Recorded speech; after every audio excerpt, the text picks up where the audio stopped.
Happy New Year from NAAOP. This is Peter Thomas from Washington, D.C., speaking on behalf of the National Association for the Advancement of Orthotics and Prosthetics. The new Congress, the 114th Congress, comes to town this week and begins its work. The last 2 years of the Obama presidency begin, and a new Senate leadership takes over, Republicans instead of Democrats. And so you've got a House run by the Republicans, a Senate run by the Republicans, and a Democratic president. How that plays out and whether the president will have to compromise on legislation to a greater degree than he is used to in the past, and whether he will have to veto more legislation than he is used to vetoing in the past, will be anyone's guess. It's pretty clear that one of those two outcomes is going to have to be the result. Many people have talked about the impact that the new Senate leadership will have on healthcare overall, in particular on orthotics and prosthetics. With respect to healthcare, there's been a number of members of Congress who have actually been elected on a platform of repealing the Affordable Care Act.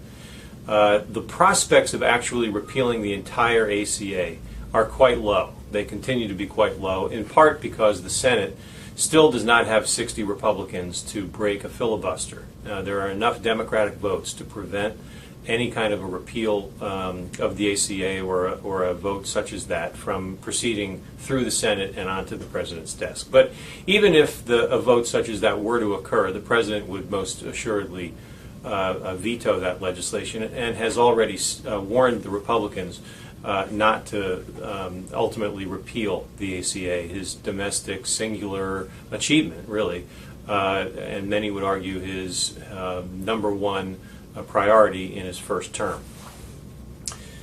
The much more likely strategy that the Congress will take is to repeal certain aspects of the Affordable Care Act. In particular, one provision called the medical device tax is very high on the priority list for repeal. And in fact, it has bipartisan support to repeal that provision. That provision is a tax, a 2.7% tax on medical devices and importers and suppliers of medical devices, but it really doesn't impact orthotics and prosthetics to a large degree. The field was successful in arguing that it should not apply to O&P, and it does not. However, a great many medical device manufacturers, importers, and their trade associations strongly support repeal of that provision. The problem is that they have to offset the cost of that repeal with another $20 billion of cuts to someone else. And so that's where both orthotics and prosthetics and all healthcare providers will be at risk when Congress begins trying to figure out ways to pay for piecemeal repeals of the Affordable Care Act. There are other provisions, but I wanted to mention the medical device tax first. Finally, the impact on Medicare and Medicaid may very well be significant. Paul Ryan, the former chairman of the House Budget Committee, who has come up with the most recent significant changes and reforms to the Medicare and Medicaid program from House Republicans, now leads and chairs the House Ways and Means Committee. And it's not doubted that he will propose very significant reforms to those entitlement programs. That, coupled with the beginning of the annual budgeting process, which begins in early February, will most definitely force a debate on the future of Medicare and Medicaid. Finally, by the end of March, the current fix to the physician fee schedule will expire.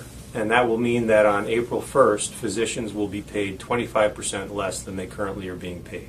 That's very unlikely to occur, but that means that there's a Medicare bill that must pass before April 1st. That presents threats and opportunities to the O&P field. Threats come in the form of offsetting cuts to reimbursement for orthotics and prosthetics to pay for other things under the Medicare program.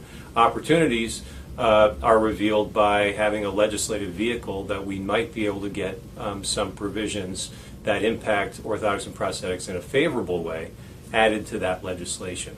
Those include making sure that there is explicit recognition for prosthetists' notes in the medical record to demonstrate medical necessity, making sure that CMS is accounting for denials and appeals of O&P claims separately and distinctly from DME claims, and even linking provider qualifications with Medicare payment. It'll be a busy year, but we're ready to dive in at NAAOP, and we very much thank you for your support.